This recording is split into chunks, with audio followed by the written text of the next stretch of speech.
Nabi zaman Sugeng di akhir hayatnya itu sering ngendikan tentang al-fitan, tentang tragedi utawi prahara. Itu banyak riwayat yang bahkan Nabi itu pernah ngendikan, saya dan kejayaan Islam itu hanya berumur 36 tahun. Itu sampai menghitung periode 36 tahun.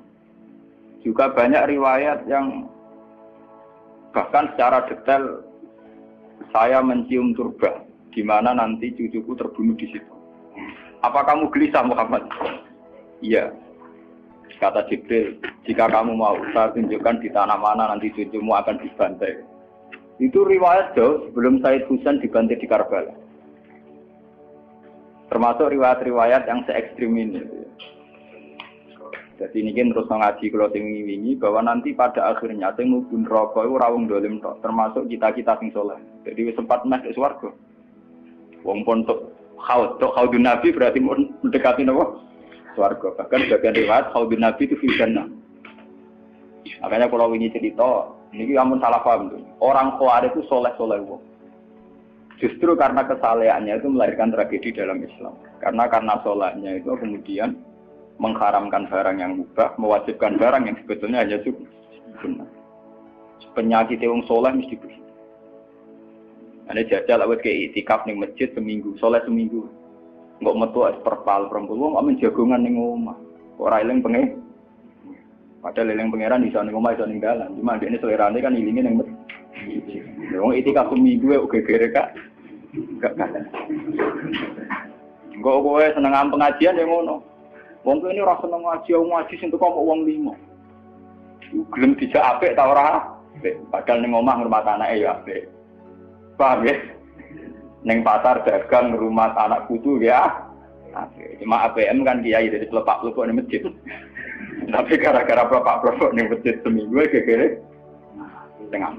Terus menfonis orang lain. Wah kata. Jadi sebentuk kesalehan itu pasti melahirkan tragedi. Itu tadi, kamu iktikaf di masjid seminggu saja. Kamu akan janggal sama orang-orang yang berkeliaran di jalan-jalan. Hanya kamu anggap tidak sebaik kamu. Apa ingat Tuhan kalau di jalan-jalan terus? Kamu nyai di satu daerah yang ngaji 10, 20. Nanti kamu kecewa. Orang sini gak seneng ngaji, gak seneng kebenaran, gak seneng kebaikan. Padahal orang yang di rumah mungkin ngerawat anaknya juga ibadah. Gitu guys. Ngerawat keluarganya juga ibadah. Hanya karena dia tidak ngaji sama kamu anggap tidak ibadah. Padahal di rumah juga ibadah sih. Nah ini orang Khawarij dengan background kayak itu paling mudah begitu. Sehingga orang-orang ini nanti ketika sudah sampai ke surga, kemudian ketemu Nabi, kata Nabi mau disampaikan ke Haudun Nabi. Dia mau sampai ke telaga Nabi. Tapi pas mau sampai ke telaga, terus Nabi diingatkan oleh Allah, Mas, mereka tidak layak masuk surga.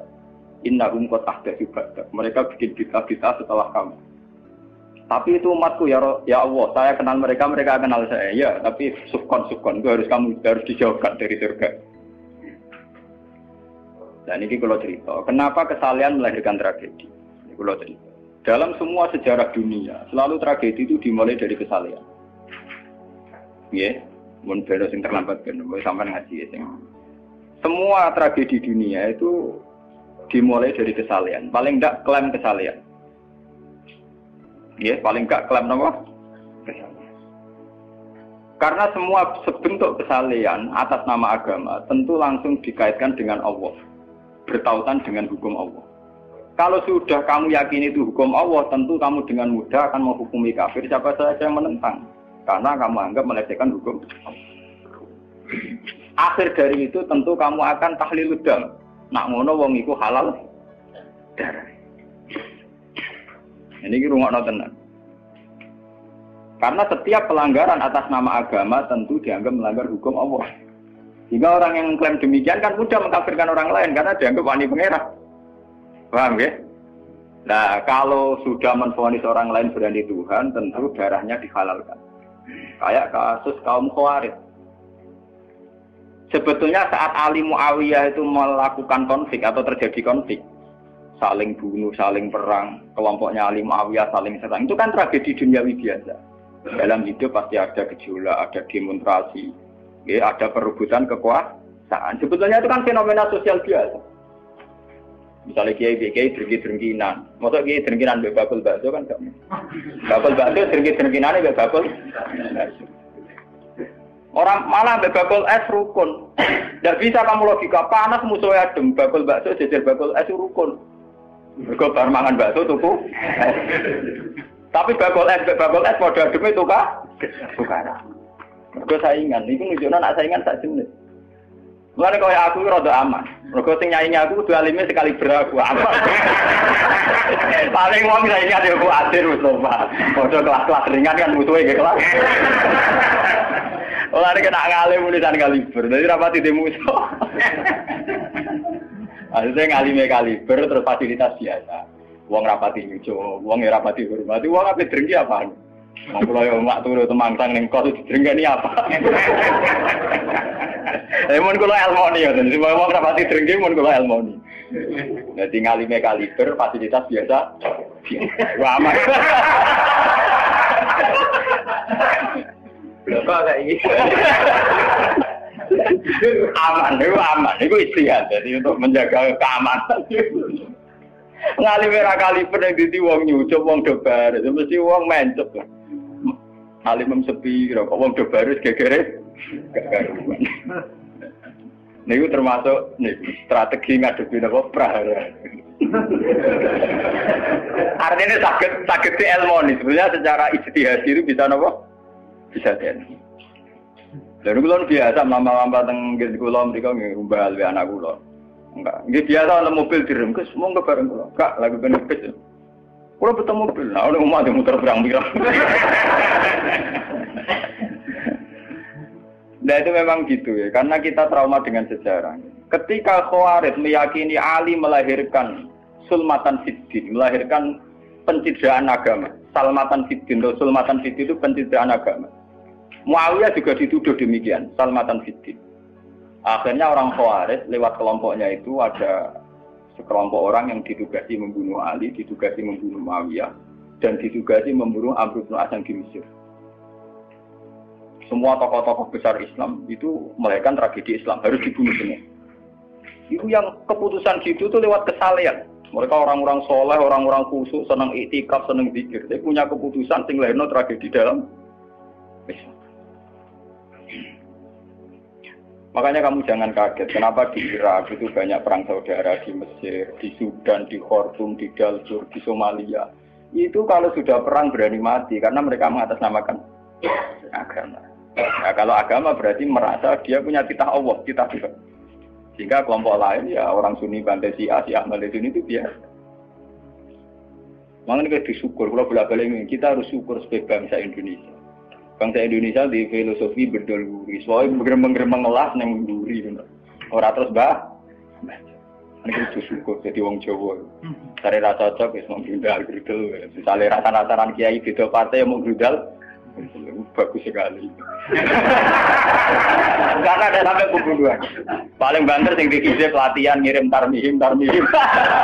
Ayo tak pikir ramahan gini, tak pikir kode ramahan tindak, tak pikir. Ya paling misalnya mati dikijab yang ngeluh sidik-sidik orang anti mati. Paham? Semenjak itu tragedi itu tidak dimulai dibunuh non-muslim, tapi dibunuh orang Islam. Semenjak peristiwa Ali Muawiyah. Dulu Umar itu matinya masih keren. Umar itu dibunuh oleh seorang Yahudi, Abu Lulu, seorang Majusi, Abu Lulu al-Majusi. Era Utsman banyak riwayat mengatakan yang membunuh itu banyak yang tidak Islam. Tapi era Ali, Muawiyah sampai Said Husain itu yang membunuh orang Islam semua. Bahkan sulahahum, orang-orang yang kategorinya soleh.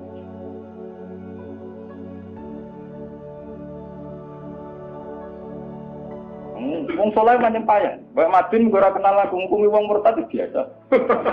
Karena daftar kemurtatan dalam kitab-kitab salaf itu terlalu banyak. Sama kalau ngaji Sulam Taufik, Sulam Safina itu betapa mudah orang-orang masuk kategori nomor murtad. Mohon teng pondok kula rata rego ajaran.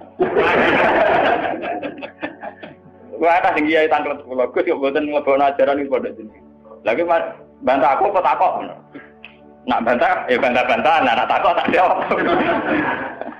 Ini umum kula perhitung dong, itu memang resiko. Resiko ada takfir. Bukan kitabnya yang salah, kita kalau tidak punya khazanah banyak itu resiko. Jadi kalau baca kitab gitu itu harus punya khazanah yang lain yang apa? Banyak. Sehingga tidak mudah mentakfirkan orang atau memurtadkan orang. Semenjak Ali Muawiyah tragedi, karena kelompok-kelompok soleh itu menvonis Ali itu murtad atau Muawiyah itu murtad, kemudian diteruskan, kalau gitu halal darahnya, akhirnya dibunuh. Ali ya dibunuh, Muawiyah ya seringkali mengalami percobaan dibunuh. Jadi kalau kan nanti cerita tengah sini, jadi Ali hasil dibunuh, yang Muawiyah sebetulnya subuh itu juga dibunuh, tapi pas itu Muawiyah meriang, yang imami itu wakilnya, sehingga yang dibunuh wakil.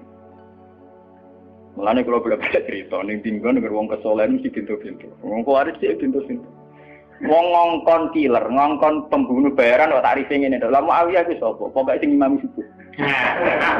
Ora disifati ciri-ciri spesifik mboten. Pokoke sing imami subuh. Lah Muawiyah subuh priya. Wong imam ya dipateni. Wong apa jenenge? Apa itu istilahnya tugas-tugas yang super bahaya kok tarifnya pokoknya sing subuh. Wah kemproh. Wah ini sing piye kotak ta piye ta ngene sing piye. Model polisi diseketase. Ora tarifnya pokoknya sing imami. Imami ya meriah. Nasibe apik. Jadi ora pembunuh profesional. Walhasil semenjak itu tragedi dimulai dari takfir. Setelah itu ada era Muawiyah punya anak Yazid. Yazid ada isu dia senang nyabu, senang ngeflek. Dia orang yang nakal saat jadi pemimpin. Orang Islam sholat tersinggung. Wong kok dipimpin wong dolim. Orang Islam ekstrem wong kok dipimpin wong ra sholat. Wong ra bener kok mimpin wong bener. Akhirnya Madinah bergejolak. Madinah bergejolak ini kemudian banyak yang mervokasi Said Husain supaya ngambil alih kepemimpinan sinten. Sampai nak cerita di tragedi kesalahan. Walhasil Said Husain akhirnya lewat bantuan orang-orang Kufah. Orang Kufah itu saat ini dari wilayah Irak. Ya.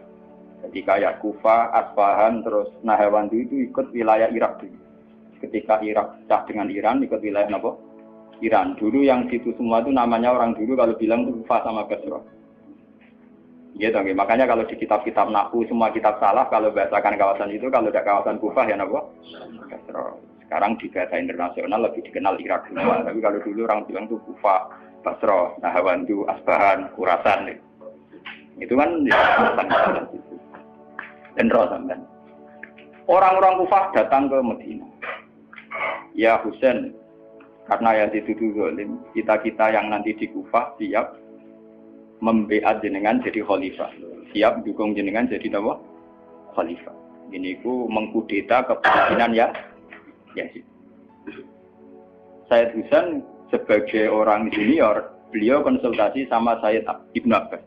Ibn Abbas itu pernah paman, karena Ibn Abbas itu misananya Nabi. Ya, Ibn Abbas itu kan misananya sinten Nabi. Beliau itu sugeng nanti era Sayyid Husain ya. Ibn Abbas sugeng nanti era Sayyid Husain.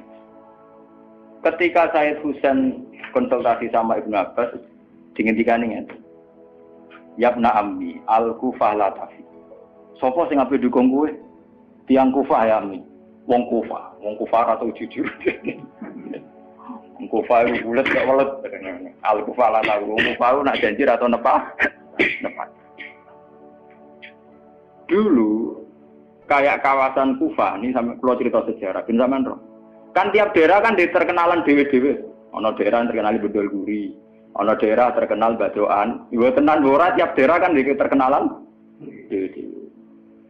Yang repot terkenal bedol guri, ono terkenal kayak Madura baso. Ono terkenal daerah, oh daerah kono medhit kabeh.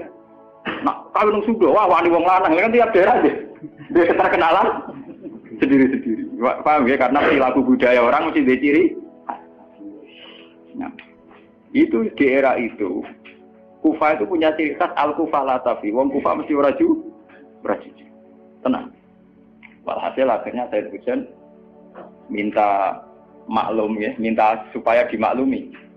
Ya Ami, saya ini sudah bertekad untuk menuruti permintaan orang-orang Kufah.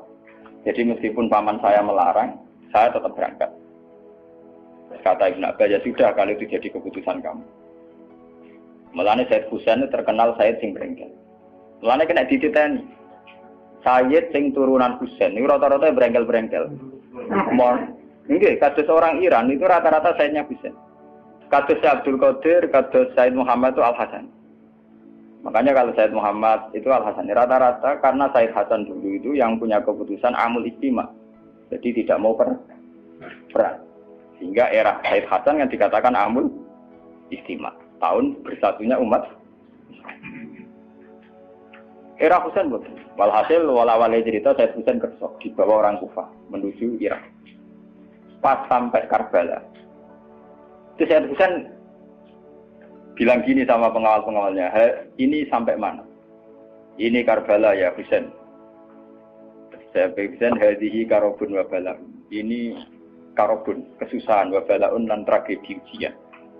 Delalah pasukan yang dikirim Yazid bunuh Sayyid Husain ya pasti mudik Karbala. Dan itu yang diperingati orang Syiah di 10 Muharram yang disebut tragedi Karbala. Makanya bendera-bendera Syiah itu tulisannya ya Husain karena orang Syiah meringati hari meninggalnya Husain itu jadi hari suci betul. Dari besarnya orang Syiah itu hari tragedi Kabupaten Sinten Husain yaitu di Karbala.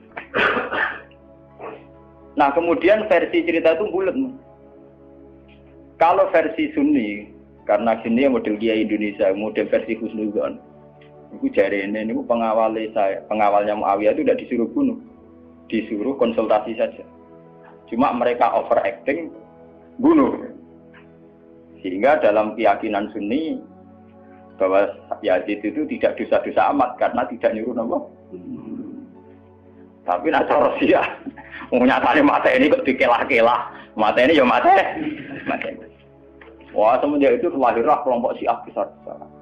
Siapa yang berbau Yazid, berbau Umayyah harus dibunuh. Kemudian dendam ini dijilmakan menjadi kelompok besar di dunia, ini Syiah. Nanti sama. Sebenarnya Syiah itu nak muji-muji kaya-kaya agama itu dimulai Husain. Yes. Wes ngono Husain delalah bin Ali.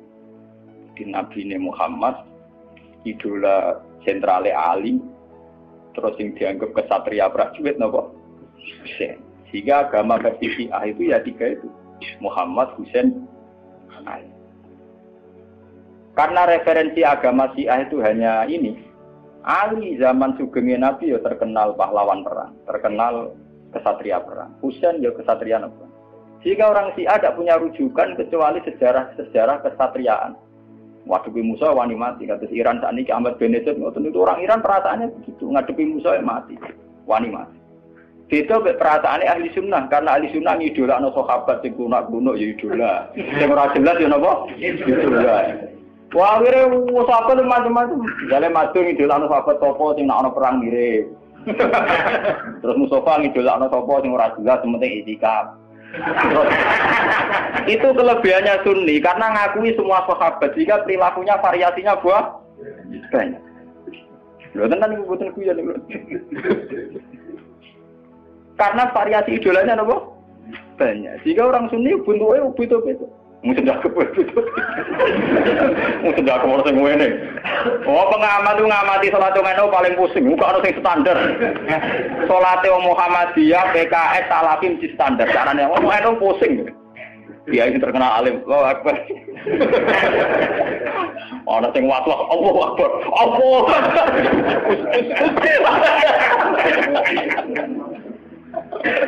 Oh sedekah kok ana sing ngene. Ana sing ngene, ana sing santai. Ana sing labine ngancing nono selik. Karena orang Sunni terlalu banyak tokoh idola, karena keyakinan Sunni semua sahabat itu layak diikuti. Iku mbok barokah laknat kowe keyakinane wong Sunni iku semua sahabat layak napa? Diikuti. Sahabat macam-macam, akhirnya wong Sunni macam-macam. Itu beda dengan Syiah. Sentral sejarahnya di Husain. Husain sebagai martel perang atau kesatria perang. Ali terkenal Al-Qarrar, orang yang reputasinya juga tentang apa? Jika dalam terminologi Syiah itu tidak ada istilah bil hikmati wal mau'izatil hasanah, sing sabar ngadepi Musa sing santun ora mahal tuh, tak Jawa niku. Paham ya? Sampeyan ngerti kenapa sih acara berpikir demi nek Sunni mboten. Mau kiai iku dhisik ning daerah Abangan. Mujite sik Islam ora malas. Malah dungo. Wah cerita seputar rawani tok. Seputar sabar, seputar kawan. Jarang kok Kiai Sundi wani jotosan. Jadi sejarah. Dengan sabar. Sehingga dalam tradisi Sunni itu tidak ada revolusi. Sampai sekarang. Beda dengan di Syiah. Libanon pengikut Syiah, Syria ya Syiah. Iran juga Syiah. Meskipun Syiah sendiri punya variasi, kayak Syiah Imamiyah, Syiah Ismailiyah, Zaidiyah, dan sebagainya. Tapi trennya sama, tetap menjadikan Said Husain sebagai sentral. Emang langsung TV kan nonton benderanya Syiah tulisannya apa? Ya apa? Ya Husain. Nah sampai idola kan buatan Husain. Idola Hasan. Said Hasan itu rasa seneng perang. Tapi semua ya kok. Jadi ya Pak Kiai Jawa perang barang. Gerwapan titik napa poli? Ya, jadi sejarah berulang. Ya ora apa-apa. Dadi perang repot. Mau ya mirip perang. Cerita. Bon akhirnya setelah era Yazid, kemudian ada dinasti-dinasti. Kemudian era Yazid karena bin Muawiyah disebut dinasti Umayyah. Orang-orang penggemar Husain karena Husain itu mendiriati Rasul melahirkan dinasti. Jadi disebut dinasti Fatimiyah. Sebenarnya dinasti Fatimiyah itu bukan dinasti turunan Husain, karena saking cintanya ke Husain mengatasnamakan dinasti apa? Fatimiyah. Ada perang. Hasil wala-wali zaman nanti dinasti Fatimiyah itu kuasa. Ketika kuasa sempat bikin Al-Azhar. Jadi Al-Azhar dulu itu barokahnya dinasti Fatimiyah. Al-Azhar itu dari kata Fatimah Zahra. Af'al tafdilnya Zahra itu Al-Azhar. Kayak Hasna. Kalau mu'anat kan Hasna. Kalau bahasa Arab untuk af'al tafdil Al-Ahsan. Jadi kalau Zahra berarti menjadi Azhar. Itu karena bahasa saja. Kayak Hasna mu'anat. Kalau Ahsan untuk af'al tafdilnya. Jadi kalau Zahra jadi apa? Azhar. Jadi dari kata Fatimah Zahra. Ya sudah begitu. Artinya semenjak tragedi Ali Muawiyah itu kemudian orang Islam itu sudah perang terus sama Islam terus. Ya, dinasti Umayyah, digusur Abbasiyah, Fatimiyah terus begitu. Sampai terakhir di Seljuk kayak zaman era Bauddin Leng, Timur Leng dan sebagainya. Kemudian agak bersatu saat terjadi perang salib, yaitu disatukan oleh kepentingan melawan Pangeran Philip dari Prancis dulu saat menyerang Baitul Maqdis. Itu ada perang salib satu yang dipimpin Salahuddin Alaihi. Itu mendingan karena ada musuh. Nanti kadang musuh itu dibutuhkan oleh dari Sayyidina Imam Syafi'i ngendikan musuh yang berpikir lebih apik di bang konco. Kok konco pun arana musuh tukaran musuh dhewe, kancane dhewe. Mana sajane partai-partai Islam kudu dhewe musuh bersama. Malah bagi partai-partai dhewe Islam kah? Islam kah? Jadi mesti. Kalau di Indonesia dijajah Belanda ya sepakat. Pokoknya sementing Londo diusir. Beda agama, beda partai musir Belanda. Jadi rana Belanda, rana Jepang ya usir-usiran. Itu sejarah. Mulai dulu trennya sejarah begitu. Nah, semenjak itu sudah disebut fitnah.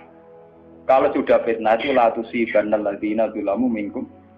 Yang kena tidak yang salah saja, yang soleh juga kan kena. Kalau fitnah itu sudah kena, sudah jatuh, pasti yang kena semua. Yang soleh juga ikut. Akhirnya orang-orang soleh itu banyak yang meninggal.